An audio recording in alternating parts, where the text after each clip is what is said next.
आज दुनिया की 8 अरब आबादी में से करीबन 18% हिस्सा भारत में निवास करती है।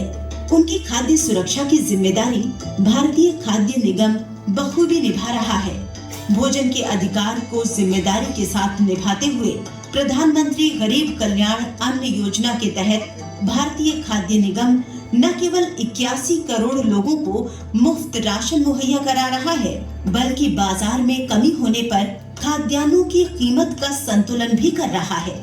आज देश खाद्यान्न के क्षेत्र में पूरी तरह आत्मनिर्भर है। 6 दशक पहले जब भारतीय खाद्य निगम का उदय हुआ, तब भारत विश्व के कई देशों से खाद्यान्न आयात करता था, खास तौर से संयुक्त राज्य अमेरिका से। देश की बढ़ती हुई आबादी और सीमित उत्पादन के बीच देश के सभी नागरिकों को खाद्यान्न मुहैया कराना एक बड़ी चुनौती थी, जो भारत के स्वाभिमान को भारी पड़ रहा था। परंतु सरकार के मजबूत इरादे और विज्ञान के समावेश से देश में हरित क्रांति की शुरुआत हुई, जिसके फलस्वरूप देश ने भूख और अकाल को पीछे छोड़ दिया और साथ में PL 480 पर निर्भरता भी समाप्त हो गई। भारतीय खाद्य निगम आत्मनिर्भरता की इस यात्रा का सूत्रधार बना और सरकार की खाद्य नीतियों को पूरी प्रतिबद्धता के साथ आगे बढ़ाया। तत्कालीन सरकार द्वारा गठित ललित झा समिति की अनुशंसाओं पर फूड कॉर्पोरेशन एक्ट 1964 के तहत 14 जनवरी 1965 को भारतीय खाद्य निगम की स्थापना की गई। तंजावुर में पहले डिपो और तत्कालीन मद्रास में मुख्यालय के साथ भारतीय खाद्य निगम ने एक अकल्पनीय यात्रा की शुरुआत की। इस यात्रा में देश में हरित क्रांति के जनक डॉक्टर MS स्वामीनाथन के मार्गदर्शन एवं भारतीय किसानों के निरंतर मेहनत का भरपूर योगदान रहा। इस प्रक्रिया में न्यूनतम समर्थन मूल्य के कार्यान्वयन से किसानों ने खेती में चक्रीय निवेश बढ़ाया। अपनी स्थापना के मात्र 5 सालों के अंदर ही निगम 15 राज्यों में खरीद, भंडारण, वितरण और परिवहन संबंधी बुनियादी गतिविधियों को विस्तार दे चुका था। 1965 से 1966 में भारतीय खाद्य निगम की भंडारण क्षमता लगभग 6,18,000 टन थी, जो 1970 के अंत तक बढ़कर 55,78,000 टन हो गई। शुरुआत के कम लागत वाले कैप यानी कवर एंड प्लिंथ स्टोरेज समाप्त करने के बावजूद आज देश की भंडारण क्षमता में करीब 125 गुना की वृद्धि हुई है। वर्तमान में केंद्रीय पूल खाद्यान्नों के भंडारण के लिए करीब 761 लाख टन की कुल क्षमता के लगभग 2000 गोदाम हैं। यूं तो निगम ने साइलो में गेहूं के भंडारण की शुरुआत 70 एवं 80 के दशक में ही की थी, परंतु आज स्टील साइलो तकनीक में देश में 249 स्थानों पर कुल 111 लाख टन की क्षमता के साइलो हब एवं स्पोक मॉडल में बनाए जा रहे हैं।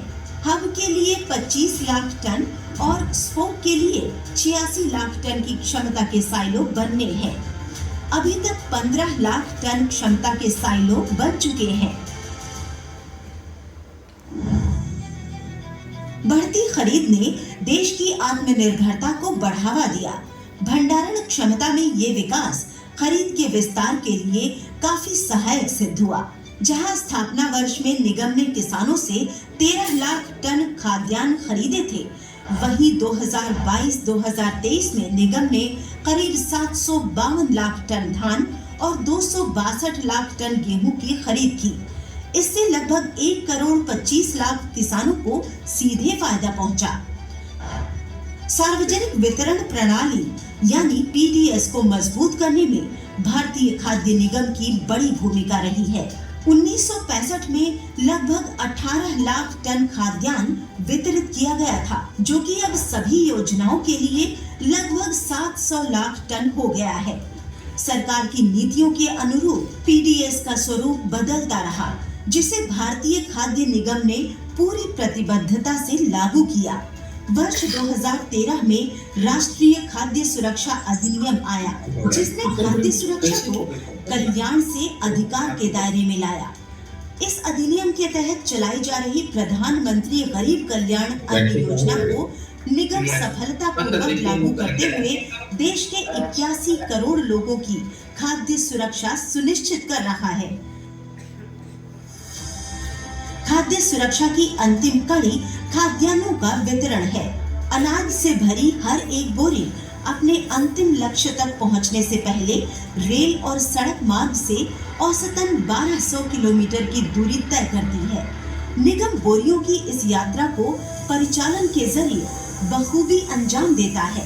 निगम ने पिछले 5 सालों में औसतन 600 लाख टन खाद्यान्न का सालाना परिचालन किया, जो शुरुआती सालों की तुलना में करीब 40 गुना ज्यादा है।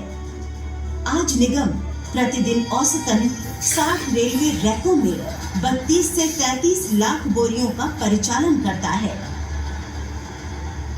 खरीद, भंडारण, परिचालन, वितरण के इस ऑपरेशंस के कार्यान्वयन हेतु निगम के पास सरकार द्वारा दी गई पूंजी 60 सालों में 4 करोड़ से बढ़कर 10,000 करोड़ हो गई है।